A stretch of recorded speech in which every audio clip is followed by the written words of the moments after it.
কৌতুক শিল্পের জগতে এক অধ্যায়ের অবসান। প্রয়াত কৌতুক সম্রাট হাসির রাজা উত্তম দাস।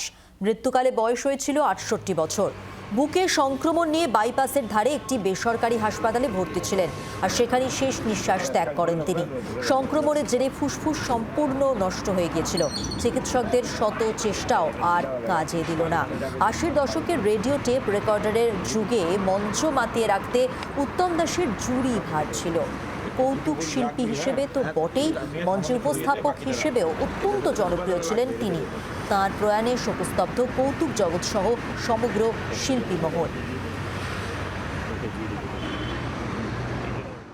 আমার বাবা হলো বেঙ্গলি ভেটারেন কমেডিয়ান।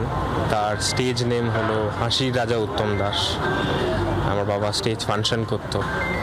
1980s থেকে সে শুরু করে স্টেজ ফাংশন করা, অ্যান্ড লাস্ট 2024 অবধি তিনি করেছিল। তারপর ওনার একটা ব্রেন হ্যামারেজ হয়, তো ওনার হাফ বডি তখন প্যারালাইসিসের ফলে চলে যায়, আর তারপর উনি বেড রিটেন হয়ে যান। বেড থেকেই সব কিছু করতো, আমরা সব সাপোর্ট বেডেই দিতাম, বাড়িতেই ছিল।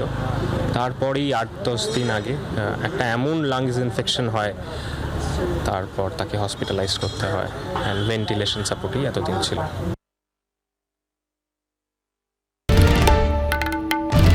বাংলার আওয়াজ, বাঙালির আবেগ, জি 24 ঘন্টা।